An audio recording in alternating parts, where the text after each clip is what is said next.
Hey, Bitcoin Magazine podcast listeners. We're excited to announce a new sponsor of the show, CoinMine. Now, don't skip through this because it's really cool, and I'm honestly not just saying that. The CoinMine One is, well, awesome. It's the first plug-and-play crypto device that turns your electricity into Bitcoin and other cryptocurrencies at the press of a button. All you have to do is plug it in, connect to Wi-Fi, and pick the coin you want to mine. It's that easy. And what I really like about it is that it's got a sleek design and it's really quiet. And if you're worried about electricity costs, don't. It uses less power than a PlayStation. Seriously, these things are really cool and super easy to earn crypto without all the hassle. Oh yeah, it's also a Bitcoin Lightning node, so you can send and receive Bitcoin with anyone, anywhere, for free. So what are you waiting for? Head over to coinmine.com/bitmag to get $50 off your CoinMine One. Again, that's coinmine.com/bitmag. And don't worry, we'll post a link in the show notes in case you forget.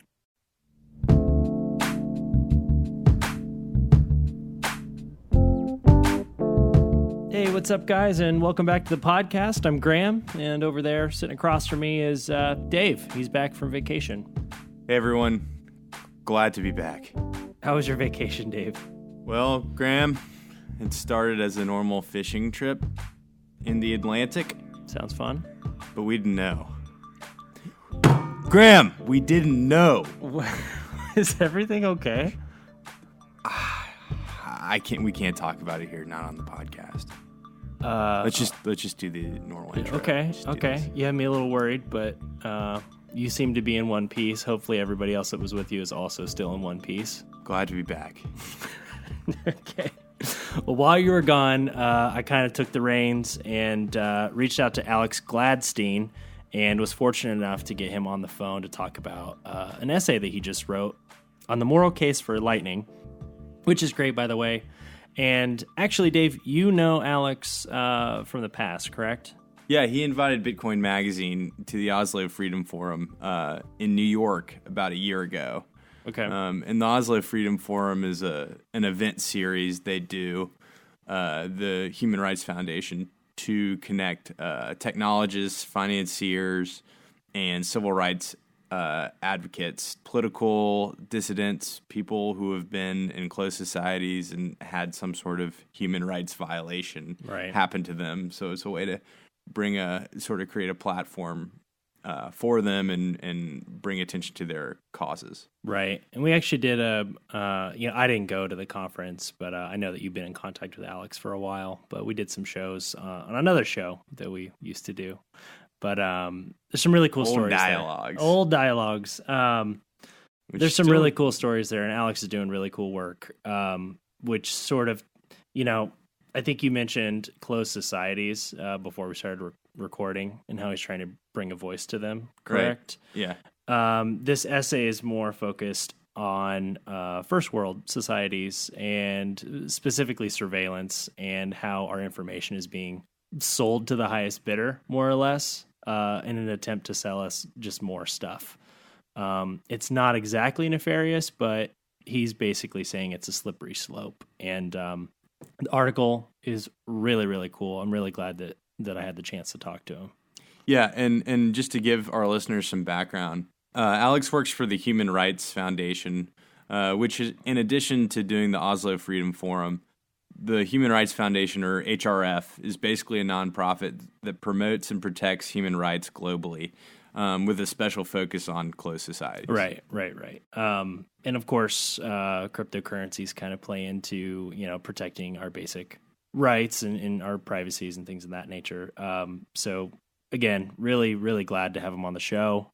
Super, super sharp guy. Again, he's doing amazing work, and not going to waste any more of your time. Let's jump right into the interview with Alex Gladstein.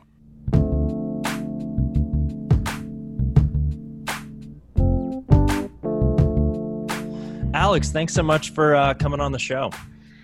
My pleasure. Happy to be here. How are things going? Well, they're going well. I think we are constantly reminded by the need for private payments in our lives. Great segue.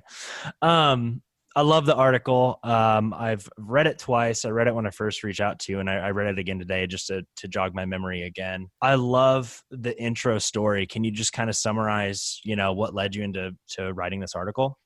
Yeah, sure. I mean, it's basically what led me to write the article was a series of interactions with, let's call it surveillance capitalism. And another one happened to me yesterday. I mean, they're pretty constant.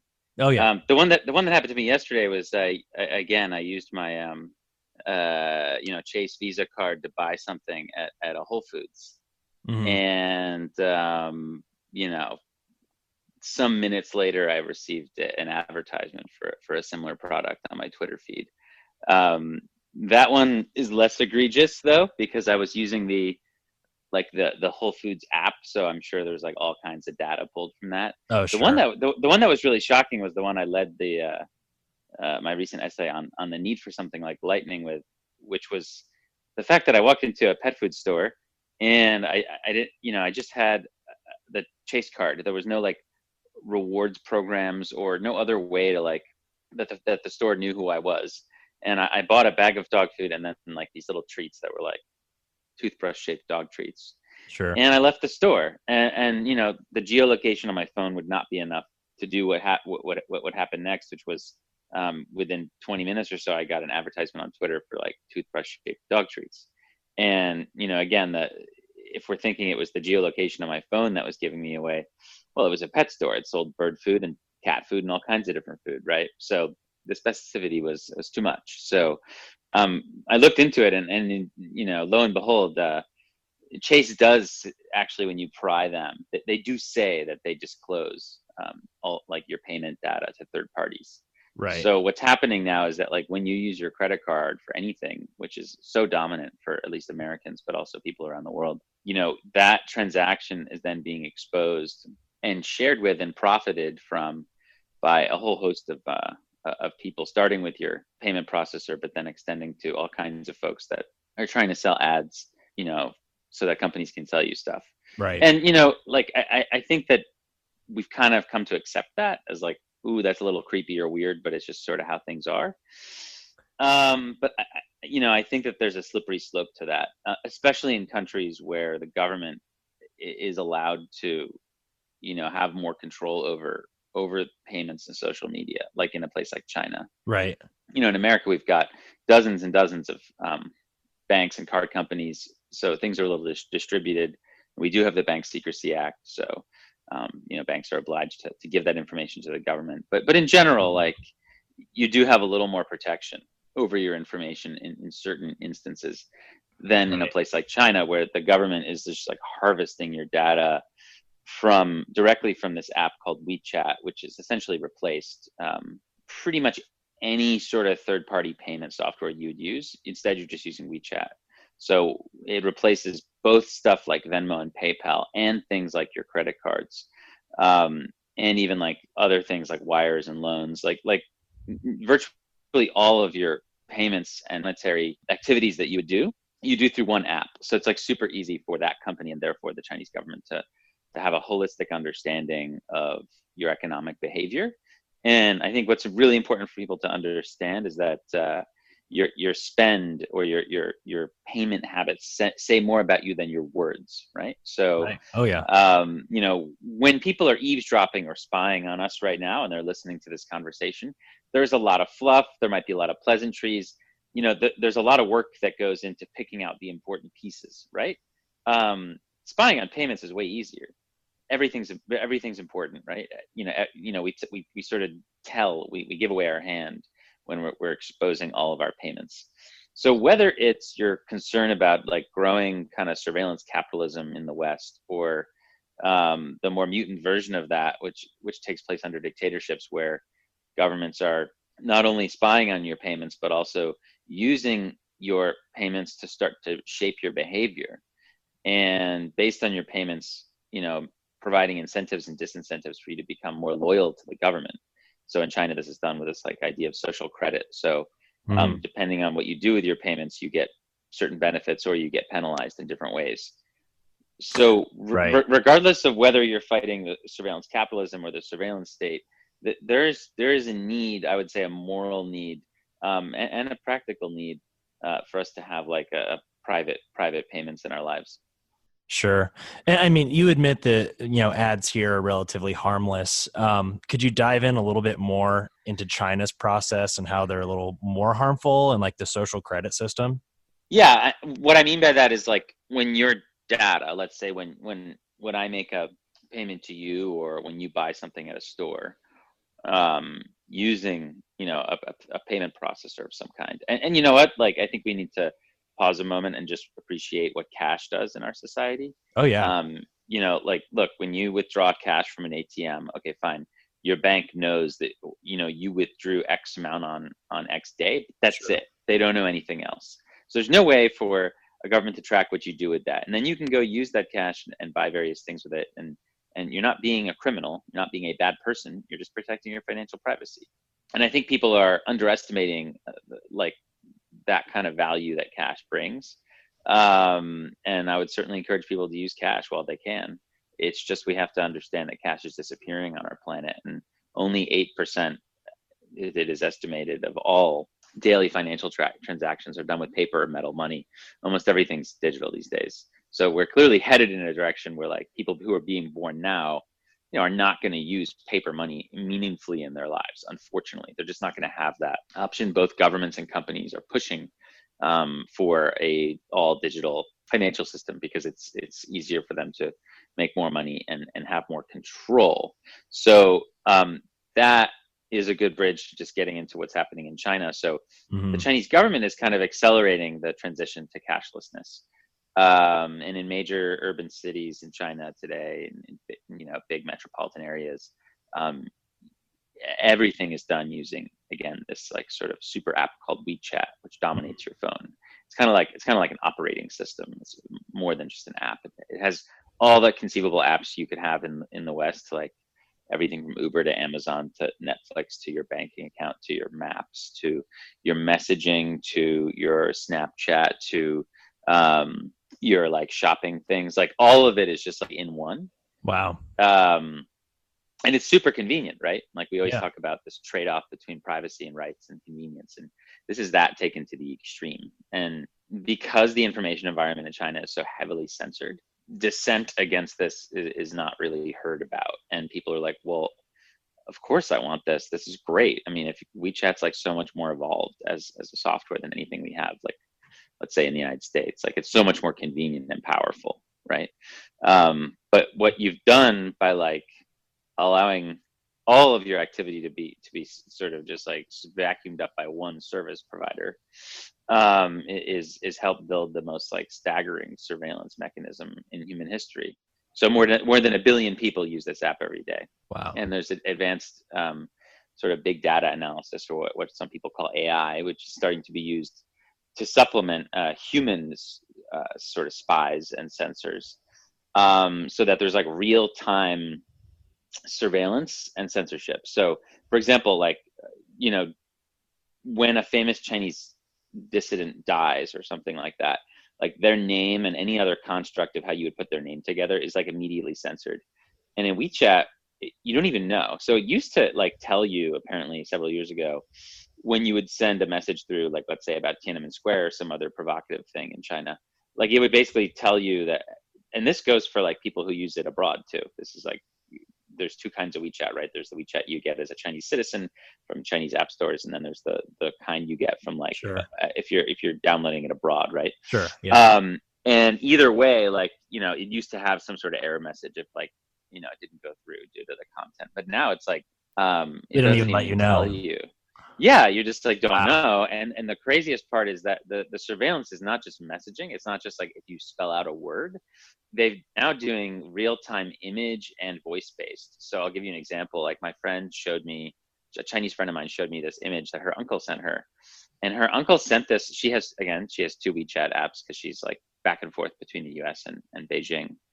And it's like a picture of a bunch of flower petals, but they're arranged in a certain way where there's like, in China, Tiananmen Square is called 6-4, the 6-4 incident. Mm-hmm. So there's like four petals and 6 petals and 8 petals and 9 petals. And if you actually just look at it, it symbolizes 6-4-89. Like it symbolizes the day for Tiananmen. So this was shared to her by her uncle, like, in early June.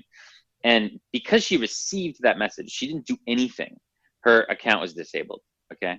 So, part of that has to do with the fact that her uncle is being watched and like was a student protester back then, etc. But still, I mean, the fact that it's not just image, it's not just messages like text, it's also image based. It's kind of crazy. And then the next level is even crazier. So, you can just be like talking to your friends or having a phone conversation, and that's being like live monitored, basically. That content is being live monitored and transcribed, Wow. and being live censored. So it's pretty extraordinary. So the Chinese system knows a lot more about you than just the basics. So you can start to understand that they are gaining a real-time kind of picture of what all citizens are doing, and with increased capabilities due to big data analysis and increased sort of number crunching technology, increased quote unquote Right. AI technology. Sure. They're better able to create this like digital footprint of you, and that's really what Big Brother is all about, is gaining as good of an understanding about you as possible. And Right. Yuval Noah Harari, the historian who wrote *Sapiens*, and he often talks about this, that these algorithms, they know you better than you know yourself. Like even like in the consumerist society here in the West, we sit and we argue about like, what with your wife, maybe your husband, about like what movie you want to watch. And it's like Netflix already knows, Netflix is already going to tell you, you don't need to argue about it. Or like, what do we want to eat tonight? Well, like, I'm pretty sure Foursquare already knows that. So Yeah. he's sort of jokingly, pointing this out, but it has a serious underside to it. And in China, when you're not just distributed across like a lot of different companies and a lot of different apps, and where like, in a place like America, like companies can get in trouble, they can get sued and they can get shut down and they can get fined for like consumer data protection breaches, right? Like that we do have consumer protection laws here, etc. Those like don't exist in China in the same way. So companies don't have to be careful about that sort of thing, and they can just run rampant. So what you're seeing in China is like what happens if there's no rules regarding privacy or user data, and that's like these like 2 or 3 giant behemoth companies, which you have like this uncanny, like almost like supernatural ability to like predict what Chinese citizens are going to do, every day. Jeez. And what they start to do is, now that they know that, they start to provide carrots and sticks, or incentives or disincentives. So, for example, if you buy diapers, you get your score, your citizen score, or your social credit score, which is kind of like it's sort of like a credit score in America, except it includes your friend circle and your behavior and your payments and your ethnicity. Oh and my God. your gender and all these different things. Like it really includes like a whole picture of you, not just whether you're paying your bills back on time and how much debt you have. Sure. So your social credit score, if you buy diapers, actually in some instances goes up, because like they want to encourage like family life, right? Procreation. Okay. But if you buy cigarettes or alcohol, it may go down, right? And that's just like a basic example. It's like a moral score. Exactly. A morality score. Exactly. The Chinese Communist Party is trying to impose like a morality score. So if you lead a good life and you never get in trouble and you never send any problematic messages to family or friends, and you essentially self-censor completely, to the point of like not even really thinking about ever challenging the government. That's how totally, controlled and surveilled you are. Then you might have a good score, and you can get good loans and good rates on loans. You can get fast track visas. You can send your kids to good schools, etc. So you'd be like a good citizen. There's so much to be gained there. There's like a lot to be lost. Blackmail. Yeah, and there's a lot to be lost if you're a bad citizen. So I was reminded of this. I mean, this is something that dictatorships have always tried to do throughout history. This has roots in what Mao did in China, where he set up like spies in different communities and villages and neighborhoods. And, the Castro regime in Cuba did the same thing. And of course, this was really popular during the Soviet Union. There's an incredible film about this that takes place in Stasi, Germany. I'm just pulling up the name of the film right now because it's an incredible thing for your listeners to check out. Yeah.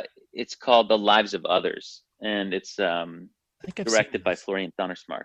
It's an incredible movie, and there's just one scene where there's this guy, and his job is to spy on people. And apparently during the early 80s, mid 80s, East German Stasi regime, there's it was like the most surveilled population per capita in history. Like 1 out of every 50 people was a spy, right? So that's like almost on par with like North Korea today or something like that. So basically there's this guy, and without giving anything away, there's this scene where he's kind of just like watching and listening to this family, and a decision is made based on their conversation to like prevent that person from getting into a particular school, let's say.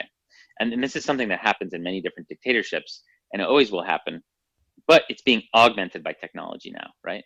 Mm-hmm. So the same kinds of technology that are allowing companies to target you immediately with like ads that seem spooky, like that sort of cross what Eric Schmidt calls the creepy line. That same kind of technology is being used to socially engineer a population of people who will never dissent or criticize their government. And this is like the best fast track way to like steal people's freedoms and sovereignty and cement a dictatorship. And that's, as a human rights activist, something we need to fight with everything we have, right? Right. So I'm worried about the slippery slope where it takes us. This isn't some Black Mirror episode. What I've described is literally what's happening in China today, whereby so much so that a friend of mine, again, another Chinese friend of mine, she was in China recently, and one of her friends who's Chinese was connected on WeChat to someone who was arrested for smoking pot.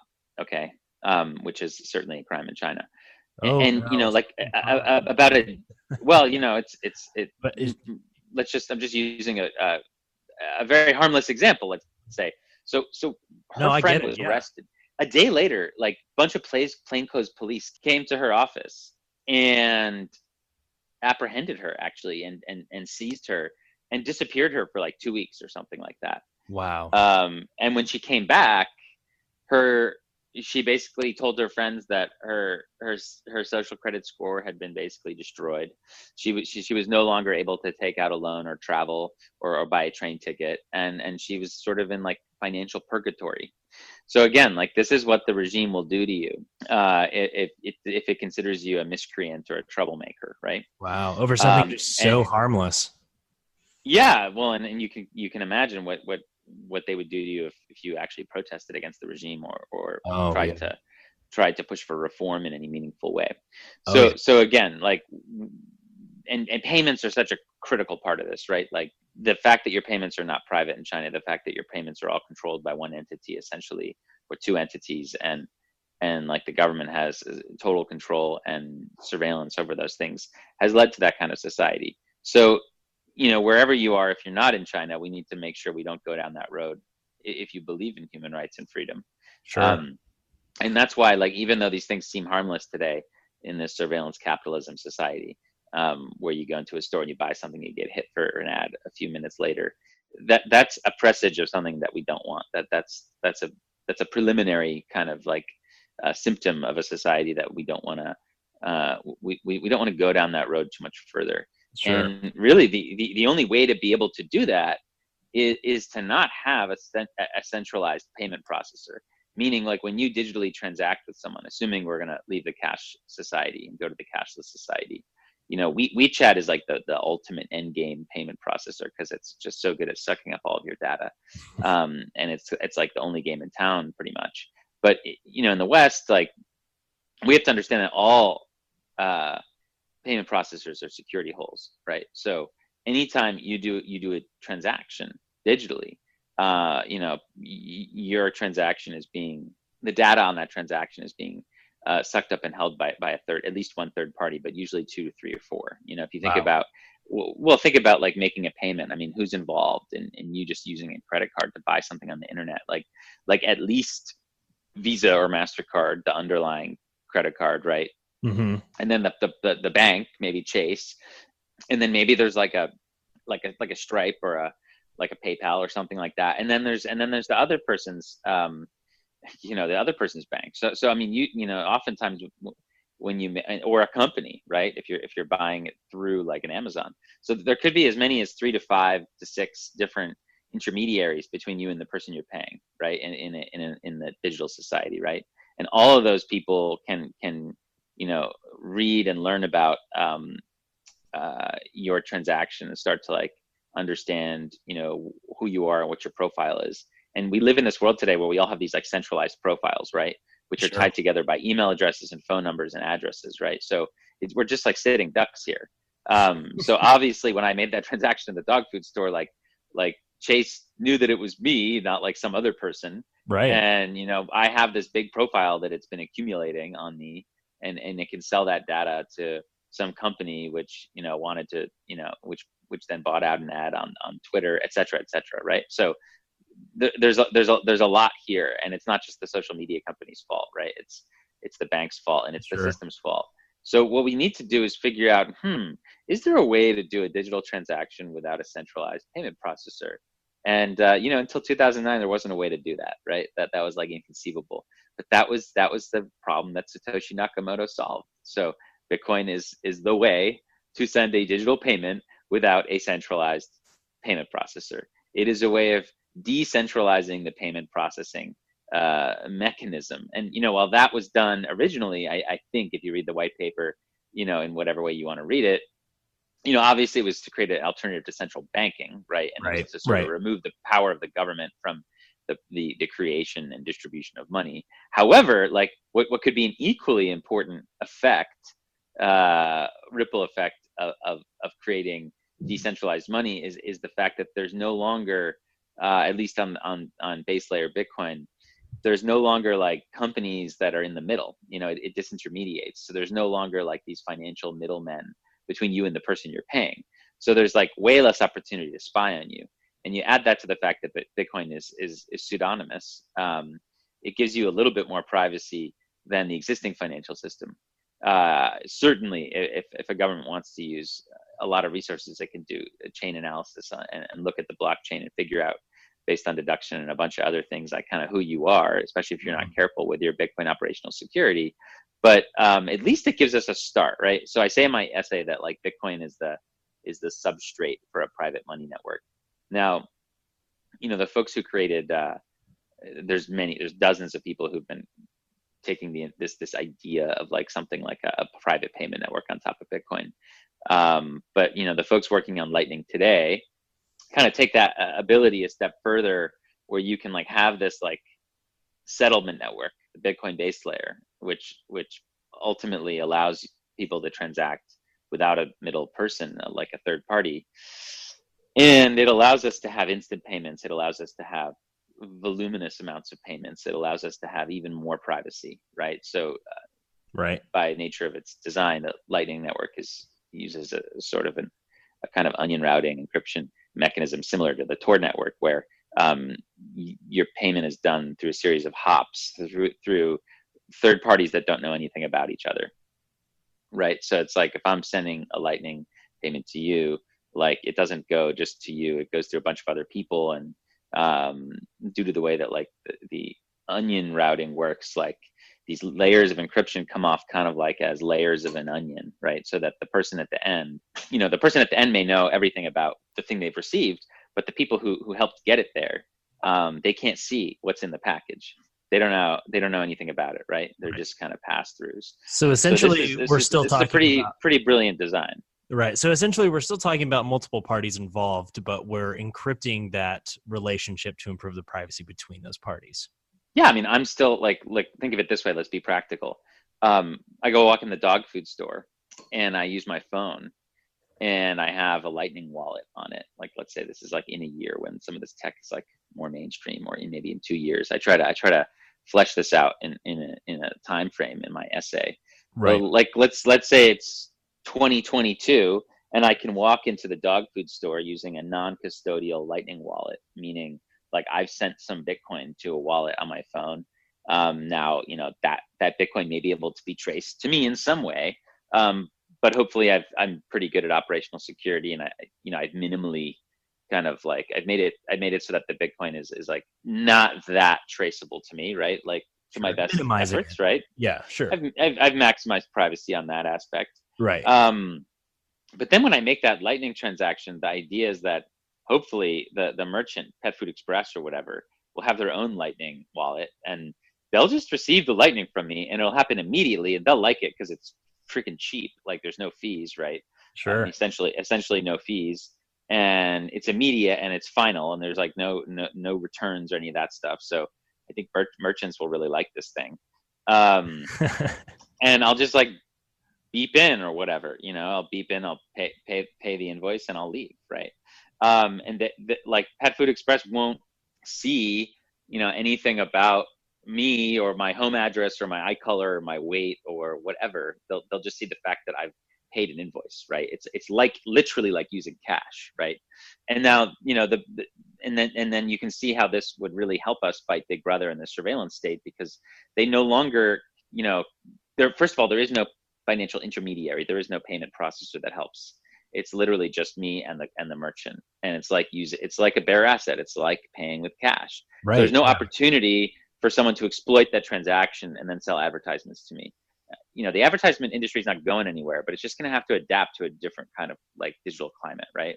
Right. Now, this is obviously for civil liberties people this prospect of doing this is pretty exciting. I think there's a couple big obstacles that I try to get at in the piece. And I think the main one being probably, at least in the near term, is like, so what the hell's Pet Food Express going to do with, a bunch of sats that it's stacked during the day from Lightning transactions, right? Like, so Okay. what are they going to do? So, there's a couple things they could do. They could settle from Lightning, back through Bitcoin into fiat money, once a day, once every couple of days to minimize volatility. They could do that. They could also do it even faster, potentially using something like Blockstream's Liquid network, right? Mm-hmm. So like you could easily see a future where like a lot of like merchants are part of some sort of federated side chain that has kind of like assets like LBTC, which would allow them to immediately send and receive confidential amounts of money to each other. So I've started to really understand the appeal of this. But like basically, if Pet Food Express is part of this federation, they could like immediately send, like they could take the Lightning they've received and they could send, that asset in terms of LBTC to a bank, let's say, and then the bank can just like wire them a bunch of fiat money if they wanted to, right? Sure. So there's ways that this can work even today where Bitcoin's quite volatile. And I think like maybe 10, 20, 30 years from now, Bitcoin's volatility reduced. It gets seriously reduced, and it's fine to use as this like medium of exchange. Right. But right now, if you're worried about the volatility, there's ways to like settle out of it, right? Like every day, every couple of days, whatever. So that is an obstacle.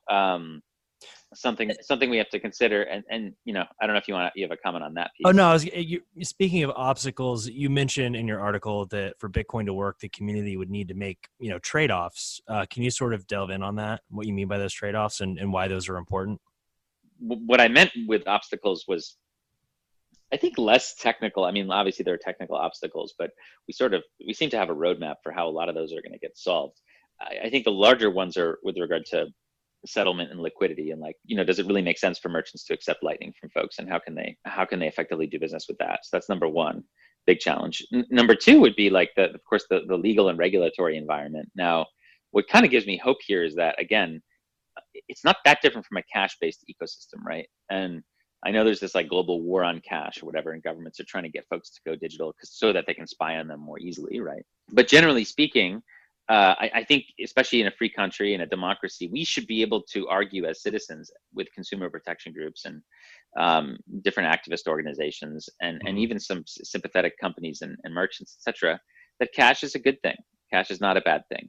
And if Lightning is the like evolution of cash in the digital environment, then we should sort of argue, that it stands to reason that it should be accepted. Sure. And there's an interesting technical reason why it may make sense. So, look, I understand regulators are going to be concerned about instant private payments that are untraceable.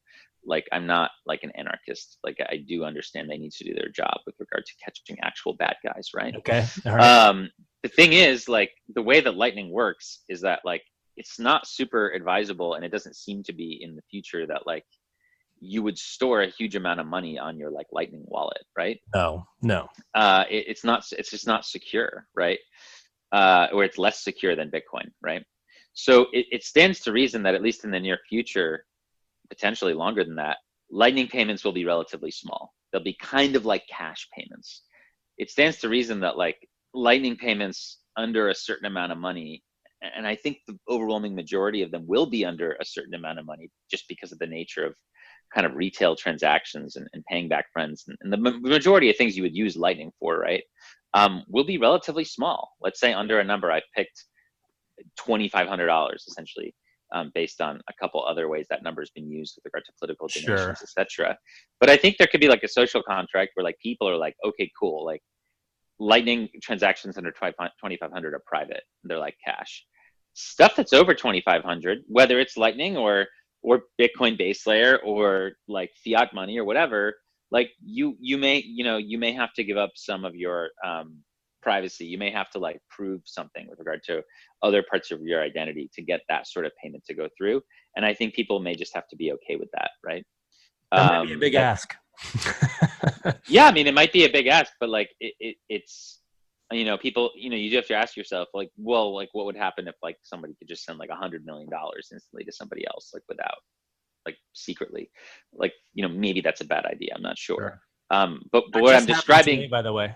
No, I saw that. Well, I mean, kind of. We can tell who meaning the Bitcoin transaction, the very large it was like Bitcoin transaction that happened today. $68 million or something like that. Yeah, but like we know, like people can figure out what exchange is moving, their cold storage Bitcoin somewhere else. Like that can be traced. What I'm basically saying though is that I think it's not just like people are going to be like, oh, I'm willing to give my privacy. It's that the way that people use Lightning over the next 3, 4, 5, 6, 7, 8 years, whatever, will trend towards smaller payments, and therefore the regulators may not really see a problem with it. So it just might kind of work out. Like it sounds crazy, but just if you think about the technical architecture of it, it may work out. Now, large Bitcoin payments, like a home or a car, yeah, that's a little. Yeah, I mean, like paying for tuition or buying a car or buying a house. I mean, these are all things where like the people selling the service, the people selling the home, the people selling the college education, the people selling the car could reasonably be expected to demand different kinds of identification from you. They certainly do today. So, I mean, I wouldn't expect that to change. I'm not proposing like a radically different society.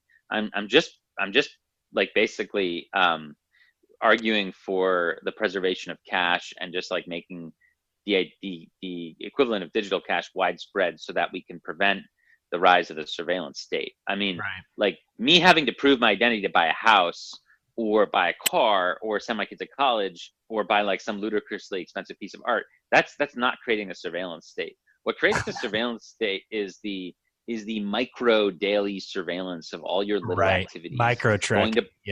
Going to buy coffee, dropping your kids off here, paying back a friend here, buying a subscription to the New York Times here, buying your dog treats, to the Wall Street Journal here. Yeah, but more than that, like small things, like I don't know, like for women, like maybe getting an abortion, things like that. Smaller things like where you may want to keep those things private, right?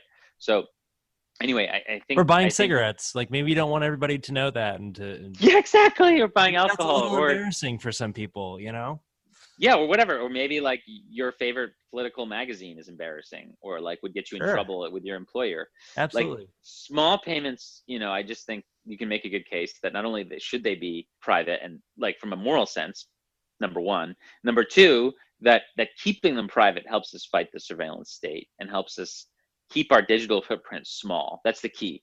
We want our digital footprints to be like relatively small. We don't want like somebody to like be able to hack into a database and find everything about us like in 1 second, right? We want to really distribute our digital identity. Right. And I've tried to paint a picture in the essay of how that might look. But number three, it would be technically and sort of technically and regulatory feasible from a technical and regulatory perspective. So that like this is a feasible scenario, I guess what I'm trying to paint. And it's weird that like all these folks are so concerned about surveillance capitalism, the surveillance state. I think everybody shares concern over this. Yet so few people see like the clear roadmap is that you basically need decentralized payment processing to get this done.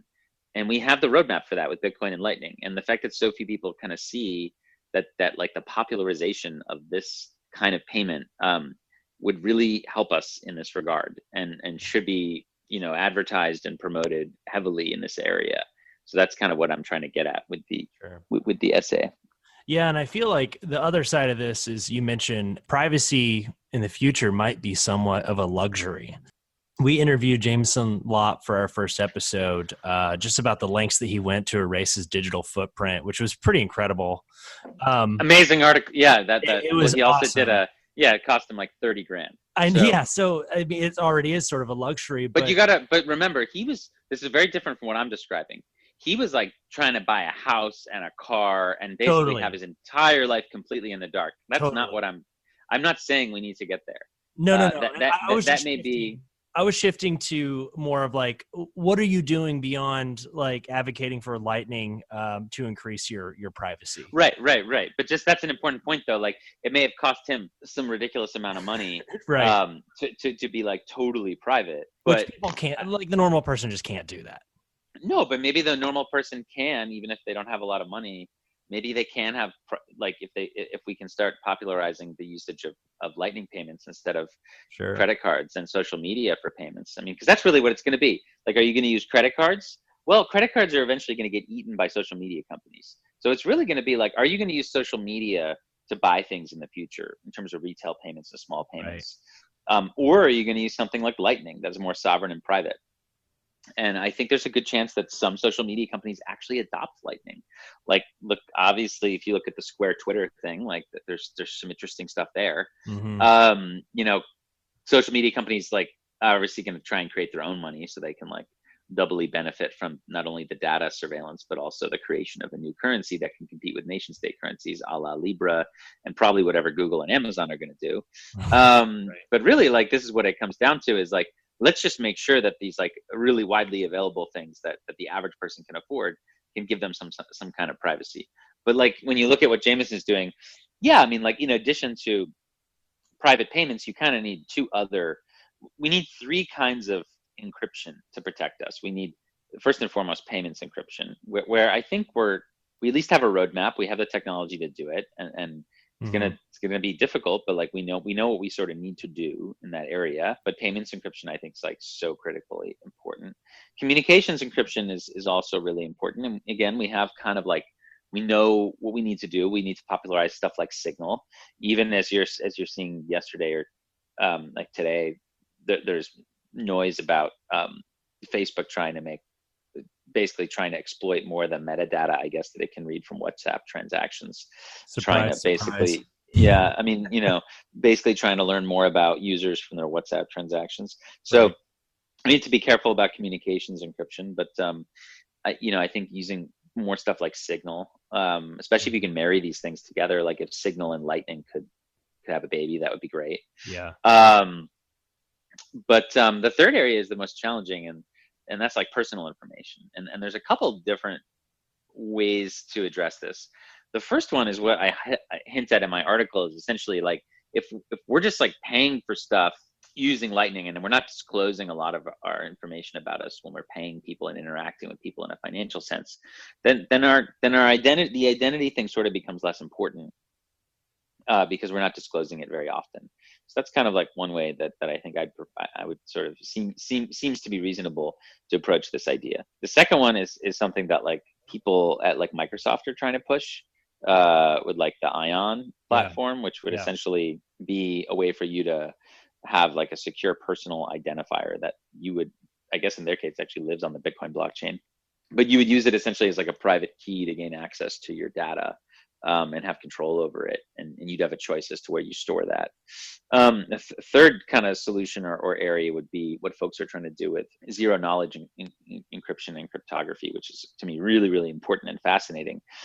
This idea that I could like have control over my data and then choose selectively what to disclose about it to folks. Right. Like I could like prove my age to the bartender or the bouncer at the bar without disclosing my home address, using an app, right? Like, and they would accept that. Or I could like prove to an employer, that I'm totally qualified to work for them, or go to school at a particular university without disclosing my home address or like everything about my family, things that they don't even know. The $50 background check, right? Yeah. So this is a way of being like, hey, I have all this stuff in order. I can prove it to you without disclosing it to you. Sure. Now, there are several big questions. First of all, there's just like not enough people working in that space. The math and the tech just isn't there. Mm-hmm. But second of all, like it does sort of still, I don't want to say it like keeps an old problem alive, but like at the end of the day, you're still relying on like the classic notion of identity, right? You're just obscuring it. So you're still putting your your home address and your eye color and your weight and things like that into some sort of database. It's just you're making it less available, right? So it doesn't seem too revolutionary to me. I mean, it might be like an evolution, but that certainly needs to be something we consider. Right. And that's why I think that the lightning thing is so interesting, is because it just makes a world where like we're disclosing our identity a lot less often. Yeah, it's not a dramatic upheaval of what we're already doing. We're just kind of, like you said, obscuring those relationships, those micro relationships. Yeah, and like again, like there are going to be times when you need to reveal certain things about you. Of course, when you go to the hospital, when you again buy a house, when you buy a car, sure, when you pay tuition. But like 98% of your financial interactions, going to the store or buying something online or registering for a service or paying for a subscription to something on the internet, sure, or buying a public transit ticket or gas or something like that. All the things that you do on a daily basis, like buying lunch, going out to lunch with friends, getting drinks, all these different things, buying books from the bookstore, all the things that make up like the overwhelming bulk of your payments, these things can be private and they can like not disclose anything meaningful about you at all. And that really helps us.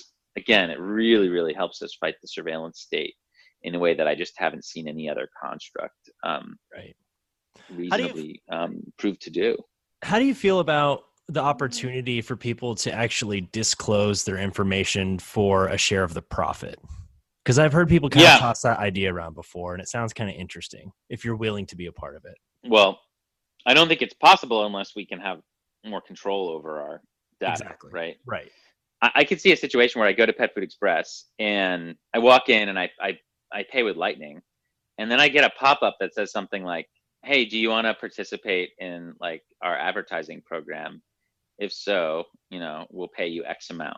Yes or no. Here are the details of what will be, released to the third party. Yeah, exactly. Sure. And then you could be like, okay, fine. And maybe once a month on your phone, you get these messages from all kinds of companies, or maybe the government or whatever. It could go back in your Lightning wallet. Yeah, and you could get paid in Lightning. No, I mean, there are pitfalls there. I mean, sure.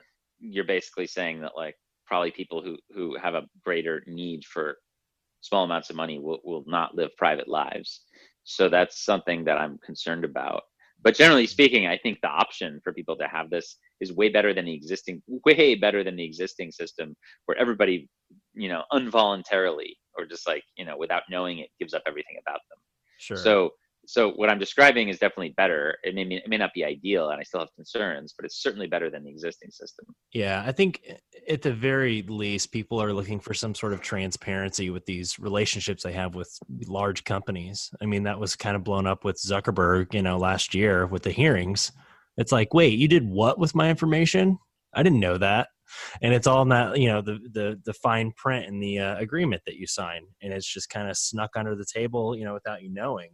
But yeah, I don't know. I could see that being problematic, sharing your information on a voluntary basis. And then people could even change their habits once they know that they're profiting off of their behavior. So that could be an interesting side effect too. There's a good book called Nudge about this thing called libertarian paternalism or choice architecture, in the way that certain public programs and services are offered, or even sort of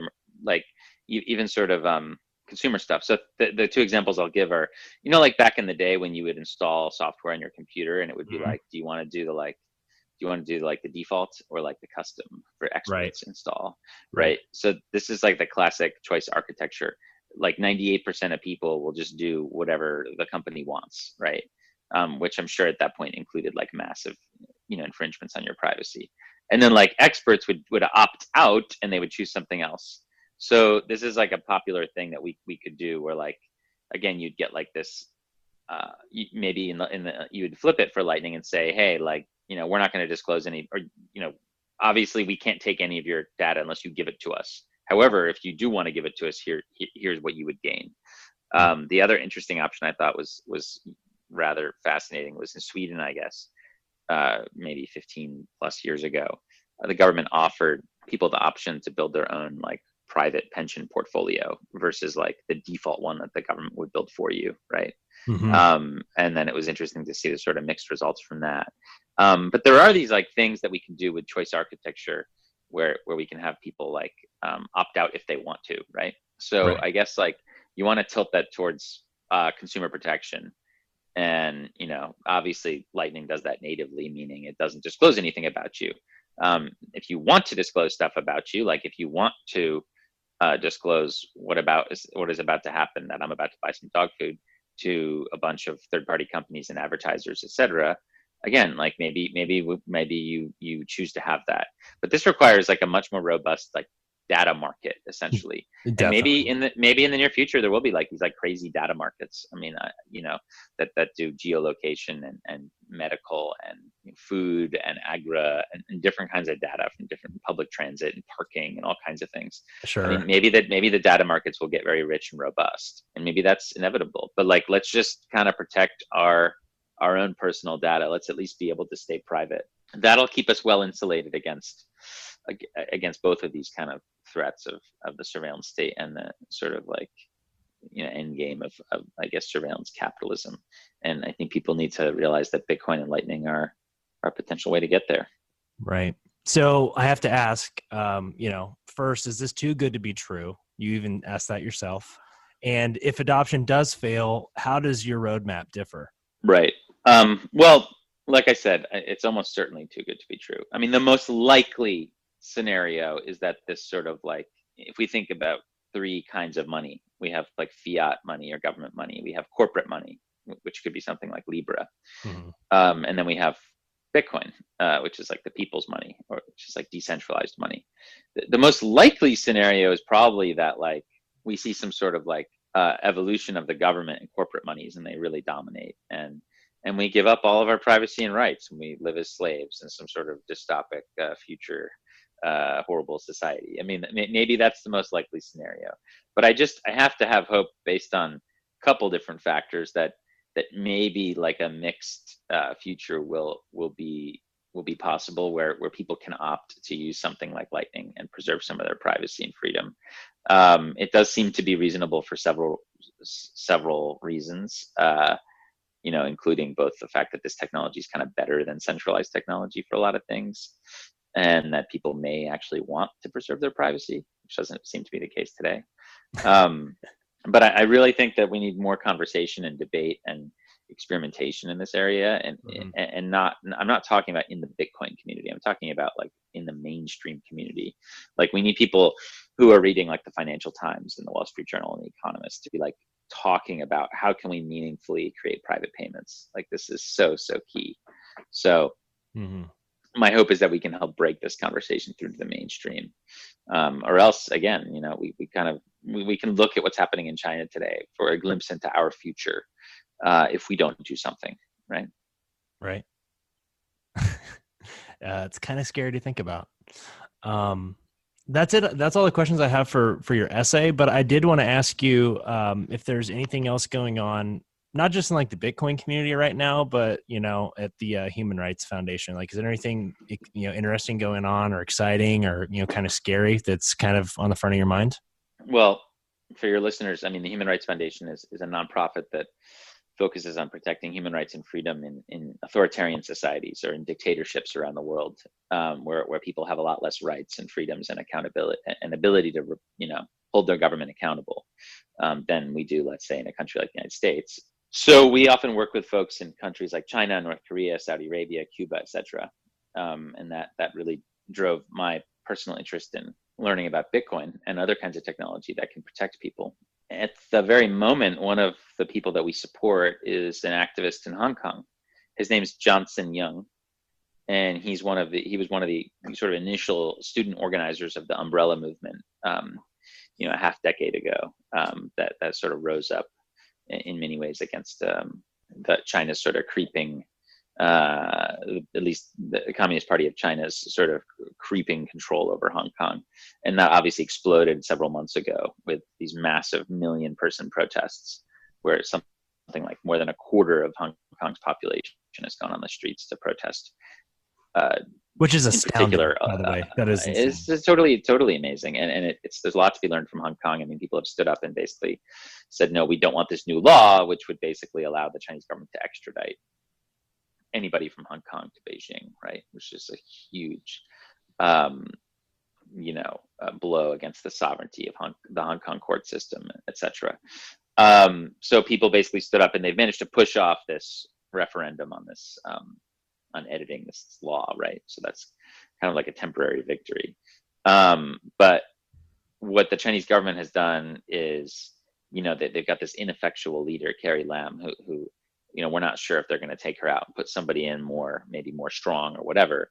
But what they have done is they've started to adopt this idea of like, well, if you can't beat them, join them. So rather than just have this like government try and like pass these laws, they're trying to create like chaos in the society by creating these like basically these like paramilitary protesters. So there are these thugs, basically these like pro-China thugs that the government is now funding to go around Hong Kong and do like counter protests and like the white shirts, right? And be violent. Yeah, exactly. So like it's all mysterious and scary, but basically like this is like certainly one way that the government will react, is to do things like this. And in the midst of all this chaos, like one of the protesters that we support, one of the students, the democracy leaders, his name's Johnson Young. So he was arrested earlier today. So we don't know what's going on with him. So we're trying to like push for his freedom. But Hong Kong offers like it's very important for all of us. I mean, if we can like stand up to China and keep Hong Kong free, I mean, that says a lot for the global outlook for democracy. If we can't do it, it says a lot for the global outlook of dictatorship, right? And I think what you're watching is people struggling in Hong Kong with some of the things that are relevant to the conversation we had today. Like people like Johnson in Hong Kong, when they were protesting, they would like use cash to buy their public transit cards so that the government couldn't spy on them. They would use cash to buy burner SIM cards for their cell phones so they could use Telegram without giving away their identity, right? So cash has been like an important part of organizing to protest in Hong Kong. And the Hong Kongers are like the smartest protesters. They've got like all kinds of cool sign language for like, how to communicate with big groups of people. They are immediately able to disable like smoke grenades using like all kinds of like street, just things that are lying out on the street. It's kind of amazing if you watch them. They're like, that's so cool. They've evolved so fast. Yeah. So we're looking at like the future of protest, right? In the age of surveillance, and they use face masks to fool facial recognition cameras. I mean, it's super, super cool stuff. And they're very, very inspiring, and they've done some amazing things. But at the end of the day, the government still has the monopoly of violence, right? Sure. So this is something important to note about protest: is armed protest is not a good idea. I mean, because you're going to lose. It's like the idea of fighting Mike Tyson in the boxing ring. Like it's just not going to work out so well. Right. Or you want to play a different game. So that's why peaceful protest is always so effective. Mm-hmm. I think in a study of 300 social movements in the last 100 years, peaceful protest movements are like 30% successful, whereas violent ones are only like 5% successful or something like that. Right. And it fails to be a protest. It becomes warfare or a revolution. Yeah. And you're gonna lose, like, because the government, has monopoly of violence. So you need to find other ways and other tactics. And, the Hong Kongers seem to be doing that, but it is scary, and they're risking a lot. And again, they're kind of on the front line of freedom, and that may be coming to, you sometime soon. So pay attention to what's happening there.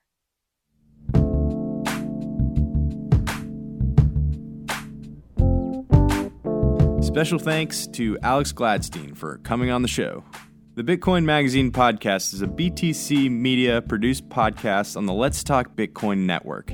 Theme music provided by Billy Sly from the Crypto Cantina. Visit bitcoinmagazine.com for more in-depth news, analysis, and resources about the most successful peer-to-peer currency. And make sure to follow us on Twitter @Bitcoin Magazine.